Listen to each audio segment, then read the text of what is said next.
Benson, North Carolina, was named Officer of the Year in 2023, and now she's been named the Person of Interest for taking someone's life in 2004. Her name is Megan Bess Potter, and she attended Garner Senior High School in Wake County.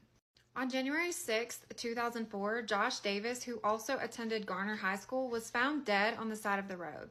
This all happened at around 7 p.m. at night. Josh and a friend had left his mom, Judy Creech's house, headed to his dad's house, which was in the same neighborhood, and they were going to go on foot. His friend realized that he left a shirt and a CD inside Josh's mom's house, so he went back in to grab it. And when he came back out, he found Josh lying on the side of the road, unconscious. Josh was rushed to a local hospital and was treated for his injuries, but he did pass away there at the hospital, and they ruled it as a hit and run. So they were able to conclude that Josh was hit by a car, but for years, they've not been able to find who did it. Megan, who attended Josh's funeral and signed his guest book, has been a police officer in this area for a few years.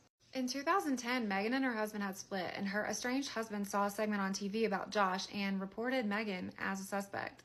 He said Megan had confessed this to him, and police did investigate, but no charges were filed. Police reopened the investigation in November of 2025, and when they tried to get in contact with Megan to do an interview, she avoided them, didn't answer their calls, didn't call back, and didn't show up. Even worse, they checked her law enforcement database access, and she had searched for her ex-husband an hour after getting off the phone with him because she knew he was a witness against her.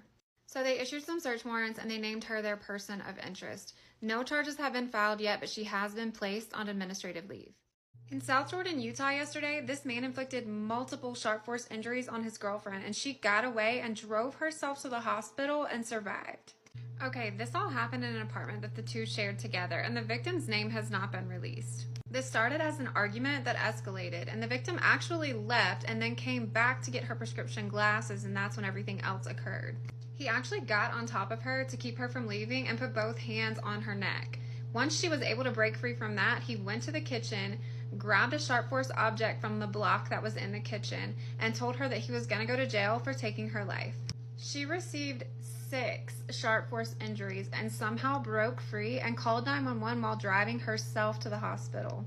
Police met her at the hospital where she collapsed right outside of her car in the parking lot. They then went to the apartment, found the crime scene, and arrested 32-year-old Brandon Benio.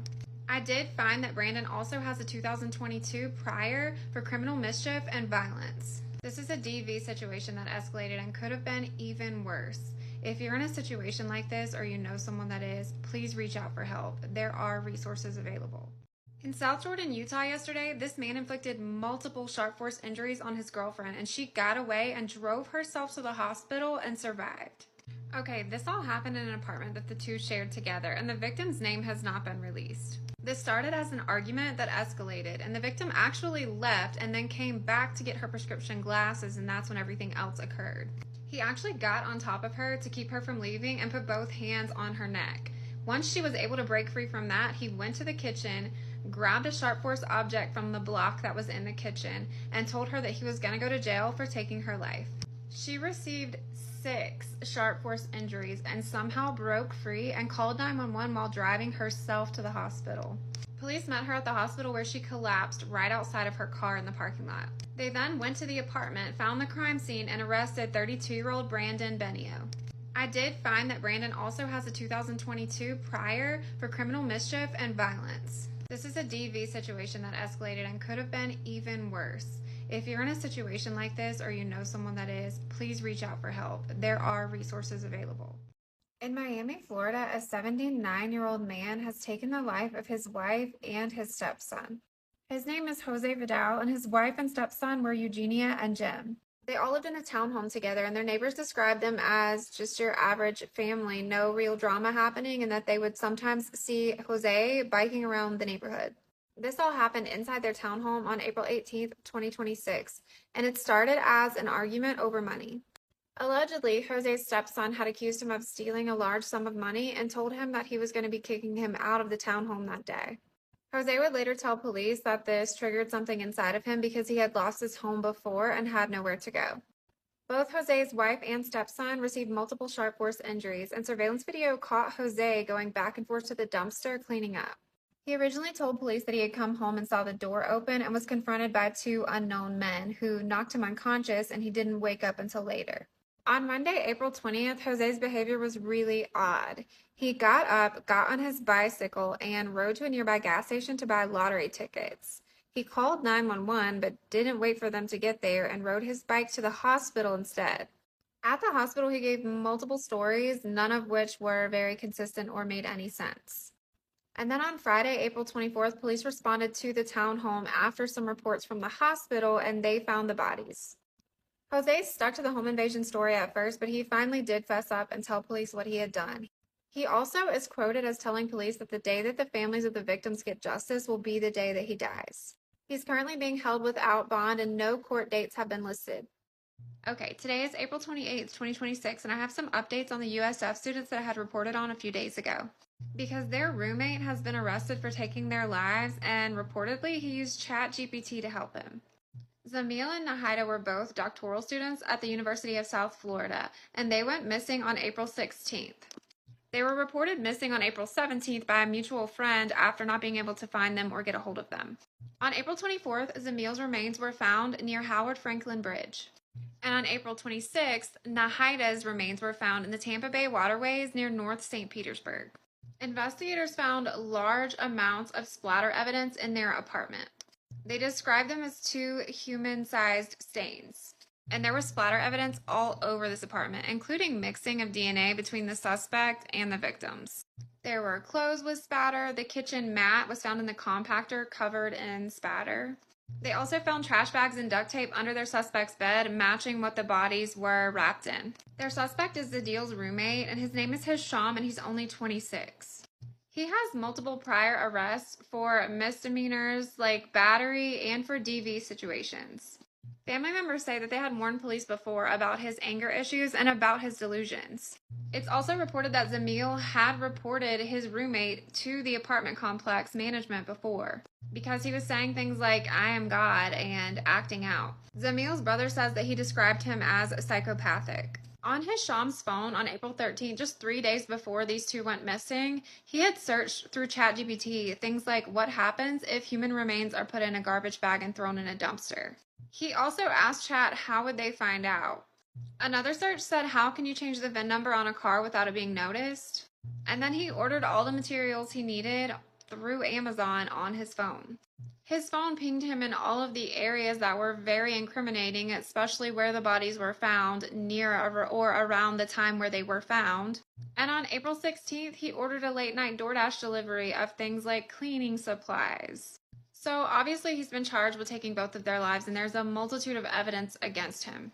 And rightfully so, the families of these two students whose lives were taken are outraged. This person had been reported. Several people had stated that he was acting erratically, and nothing had been done until it's now too late. Okay, so this one is wild. This guy's name is Kelvin Lubke, and he's 22 years old, but he enrolled himself in high school and was dating a 16-year-old student. In September 2025, he used a fraudulent birth certificate and presented himself as a homeless 17-year-old to enroll in a high school.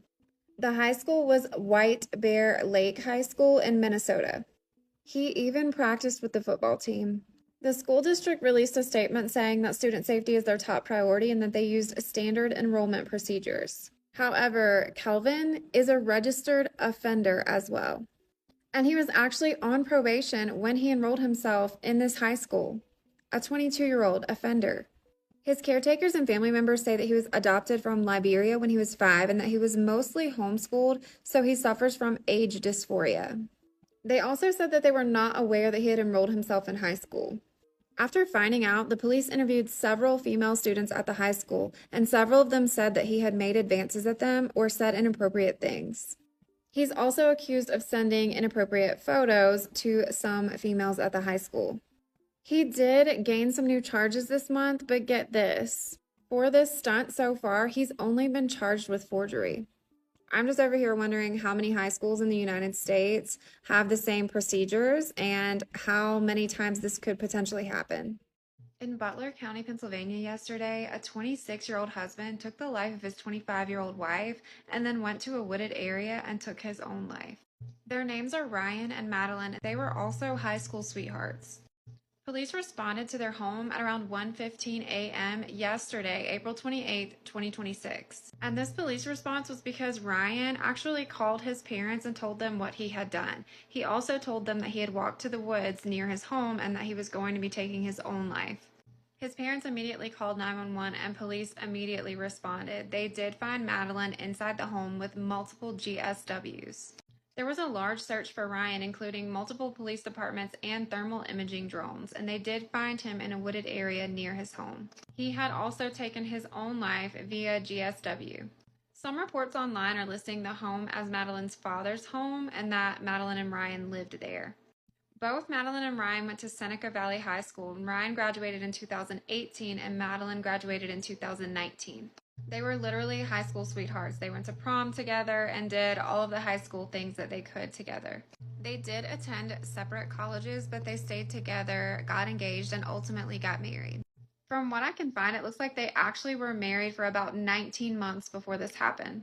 There had been no prior police calls for any DV-related issues. I was able to find that Madeline has been working as a physician's assistant in the area, and I could not find a current job for Ryan, but I did find that he had previously done some things with mechanical engineering. Everyone says that they were both super bright and super pleasant, so I'm curious to watch and see what comes out about a possible motive or what could have happened here. Okay, so David had court today, and here are the updates. I want to go over everything that was talked about in court today and then go back over some of the details just to keep everyone up to date. Because in court today, they talked about continuous SA. They talked about David removing Celeste's finger, and they talked about a blue kiddie pool that he used in his garage. It's awful. So prosecutors dropped a 9-page document today, and in that document, they said that David invited Celeste over to his home. Then she received multiple sharp force injuries, which ultimately took her life. They say he then placed her in one of those small blue kiddie pools to dismember her. They also say that he used chainsaws to do this and that he removed that finger so that no one would be able to link her back to him. So let's back up for some important context. When David and Celeste met in 2022, David was around 16, 17 years old and Celeste was 11. In February of 2024, Riverside County Police actually questioned David about Celeste, and he told them that he didn't know she was a minor and that he didn't know she was missing. 2 days later, he paid a junior high student $1,000 for a phone so that he could stay in contact with Celeste. Celeste was reported missing multiple times that year, and the police were called to her family home 11 times. All the while, she was traveling with Burke to Las Vegas and even back to Texas, and she met his family. Investigators are saying that David and Celeste actually broke up in late 2024. And that on April 22nd, 2025, Celeste had texted David upset about other women that he had been around or other people that he was hanging out with, and she had threatened to expose their relationship. They listed in quotes that a text said she was going to destroy his music career. They say that around 10:10 p.m. on April 23rd, Burke actually ordered an Uber to bring Celeste to his home. Once she was there, they say that she immediately received multiple sharp force injuries, and he even called and texted her phone later that night to try and cover up. On April the 25th, 2025, so 2 days later, David releases his Withered album. Then it's reported that in early May, David used a fake name, Victoria Mendez, to order chainsaws through Amazon. He also ordered that blue kiddie pool, a body bag, a shovel, and some laundry bags through Home Depot via Postmates. They say he used the pool to contain the mess and that he placed Celeste in the pool to use the chainsaws.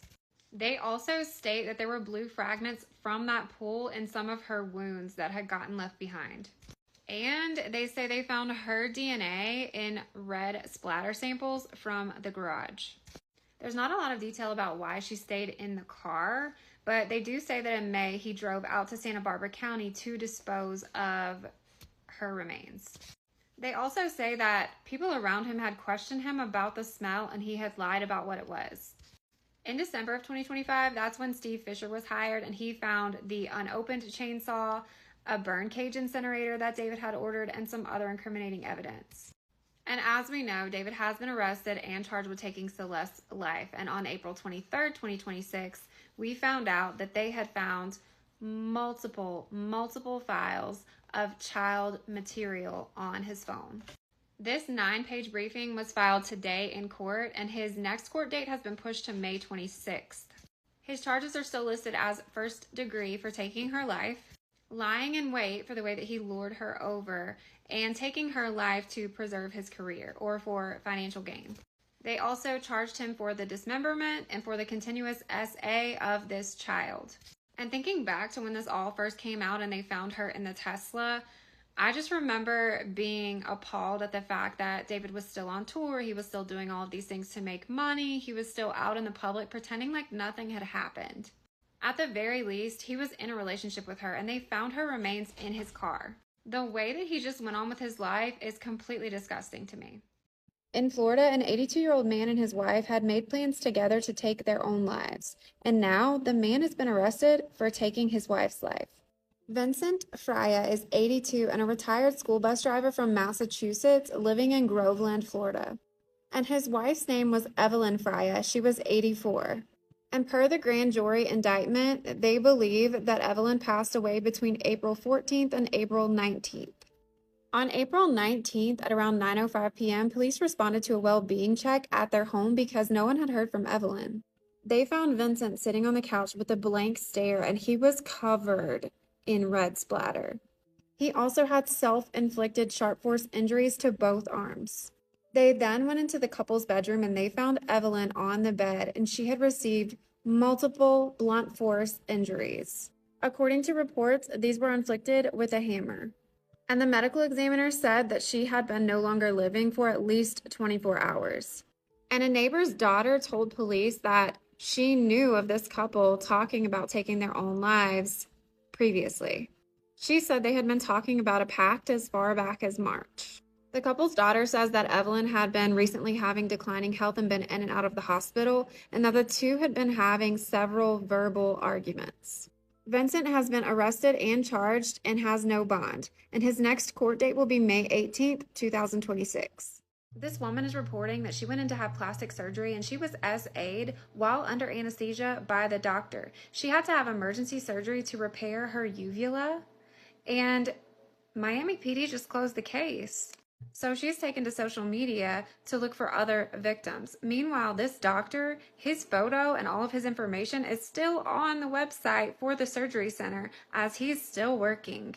Her name is Myosha, and I'm putting her at below if you want to go to her page and look at some of the videos that she's posted as well. She went to Vixen Plastic Surgery in Miami, and her procedure was done by Dr. Eric Valadares. She had lipo 360 done, and her wife was not allowed in the waiting area afterward. They made her wait outside. She was forced into a wheelchair to leave before she felt like she was ready, and she was in severe pain. 4 hours later, after realizing she had pain in areas that she should not have pain in, her wife took her to a local hospital where they did a safe exam. And her kit came back positive for male semen at her cervix. She also had to have emergency surgery to have her uvula in the back of her mouth repaired from the damage that was caused. Her safe exam kit was turned over to the Miami police, as well as all of the evidence that she had, and they later closed the case. She said after a 7-month runaround, they let her know that they had closed the case with no explanation. It's also reported that after she started posting, more than 20 women have come forward explaining similar situations. At the very least, Miami PD owes an explanation for what happened here. So, in Japan, a man that works at the zoo took his wife's life and then took her body to the zoo after hours and burned it in the incinerator. Tatsuya is 33, and he's a zookeeper at Asayama Zoo. He handled the large animals, and he was familiar with the incinerator. His wife Yi was also 33, and they had been together since they were students. According to the confession, this all happened on March 31st, 2026. The cause of Yi's death has not been released, but parts of the confession has. The zoo was closed when this happened, so our suspect took her body to the zoo, to the incinerator, and stayed there for several hours while it was burning. In early April, when Yi stopped showing up for work, he told people that she had gone to stay with her family and that they had been having marital issues. But some of her friends and relatives weren't buying it because she had been previously messaging them, telling them that she was afraid of her husband and that he had warned her that he would burn her until there was no trace left. On April 23rd, a relative filed a missing persons report. And when police questioned him, he told them exactly what he did, and they were able to find partial human remains still left in the incinerator. And the zoo reopened and went back to normal operations today. Okay, so now that we have more information on the David and Celeste timeline, I wanted to make a quick video including everything the prosecutors allege happened and when it happened. Okay, so according to prosecutors, David and Celeste met in January 2022 when Celeste was 11 and David would have been 16, turning 17. By November of 2023, they say they were living together, and at this time, David was 18 and Celeste was 13. And this is where they say that continuous SA began. They went to Las Vegas, London, and Texas, and she met his family. In February 2024, the Riverside County Sheriff contacted David about Celeste. And David said he didn't know she was a minor and he didn't know that she was missing, and Celeste returned home 2 days later. After she returned home, that's when they say David paid $1,000 for a phone to stay in contact with her. Prosecutors say that they broke up in November of 2024, but they stayed in contact. And on April 22nd, 2025, that's when they say Celeste texted Burke to let him know that she was going to be outing him because he had led her to believe that they had a future together, and she was heartbroken. On April 23rd, 2025, that's when they say Burke sent an Uber to get Celeste and bring her to his house. And she never left because they say that he took her life with multiple sharp force injuries. They say he stood aside while she took her last breaths and did not call 911 or seek help. He then drove to that isolated area in Santa Barbara County to get rid of her belongings. After that, her phone activity stopped, and they say that he sent several messages and called her phone to try and cover up and say that she never arrived. April 24th, the shovel is ordered via Postmates. On May the 1st, he orders those 2 chainsaws from Amazon using Victoria Mendez as his name. On May the 5th, 2025, that's when he orders the body bag, laundry bags, and that blue kiddie pool under the same name. He then put her in that kiddie pool and used it to contain evidence as he dismembered. They say he returned to Santa Barbara on May 8th and 31st to dispose of more things. And on July 7th, 2025, he ordered that burn cage. They say this was an attempt to dispose of her after he had done what he did. On July 29th, 2025, a neighbor's camera catches Burke's Tesla being parked. Prosecutors say that he's the one that parked it, and on August 5th, his tour began. September 5th, that car was towed, and on September 8th, we know that's when they found Celeste's remains inside the trunk. They say they found evidence consistent with dismemberment on September 16th and 17th of 2025, and he was finally arrested on April 16th, 2026. And that's a timeline according to prosecutors. In California, a mom has been charged with taking someone's life because her 14-year-old son hit an 81-year-old on an e-motorcycle, and he died. Her name is Tommy Jo Meyer, and the 14-year-old's name has not been released because he's a minor. This all happened in Orange County, California, and the victim is 81-year-old Ed Ashman. He was a U.S. Marine Corps captain and a Vietnam vet. He was also a substitute teacher at El Toro High School. According to police reports, in June of 2025, there had already been an issue with this e-bike, and Meyer had called police herself to let them know that her then 13-year-old son was driving it irresponsibly. They warned her of the dangers, and she continued to let him ride it. And on April 16th, 2026, he was doing wheelies in the middle of a public street when he hit Ed Ashman as a pedestrian and then fled the scene. Hours after the crash, Meyer is caught on body cam telling police that she and her son do not even own an e-motorcycle. They obviously know she was lying because of the June 2025 interaction. And on April 21st, Meyer was arrested. Her son had been booked into juvenile hall, but there's no status update on whether he's still being housed there. It's also unclear if the son has charges, but Meyer has been charged. On April 30th, Ed Ashman passed away, and Meyer's charges were upgraded to manslaughter. If she's convicted, she's facing up to 7 years and 8 months. And police are warning parents that giving your child something that you know is dangerous and allowing them to use it puts you at risk. On Thursday in Kentucky, 2 people lost their lives during an armed robbery at a bank that turned into a high-speed chase. The victims who lost their lives are Brian Switzer, a 42-year-old husband and father, and Brianna Edwards, who was 35. The suspect's name is Braylon Weaver, and he's 18 years old. He was masked when he entered, took the 2 tellers' lives, checked the drawers for cash, and then fled. He fled on foot, then got into a silver BMW and fled in that. Police were able to ID him with surveillance footage. They were able to match his clothing, and that car was also listed on Facebook for sale under his name. He was located on I-75, and this quickly turned into a high-speed chase. He reached 130 miles per hour before crashing. After the crash, he then fled on foot again, and several schools in the area had to close down while he was being searched for. On May 1st, after a coordinated manhunt, he was captured in the Lexington area.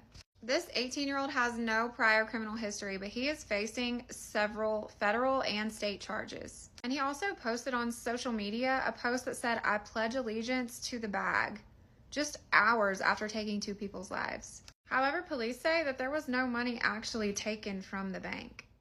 So Susan Wright has been arrested for a hit and run. Yes, the same Susan Wright who was convicted in 2003 for taking her husband's life. This all happened on Thursday, which was April 30th, 2026. And it happened in Northwest Harris, Texas, where it was raining at the time. When she was turning onto Thial Road, she hit a green Kia Sportage and forced it off the road into the ditch. She then left the scene without stopping or returning, and the other driver says that there's about $7,000 worth of damage to their vehicle. Police broadcast her vehicle description, and they were able to find her pretty quickly, and when they confronted her, she said that she didn't even see the Kia after she hit it, and she thought that they had just left the scene. She also said that she had been in a DV dispute the weekend prior, and that she was traumatized of cops because of this. And yes, this is the same Susan Wright who was convicted in 2004 of taking her husband's life in 2003 by tying him with no clothes to their bed and then giving him 193 sharp force injuries. She buried him in their backyard and claimed self-defense. She served 16 years of a 25-year sentence and was paroled in 2020. But at this time, we don't have any further updates for court dates for this hit and run.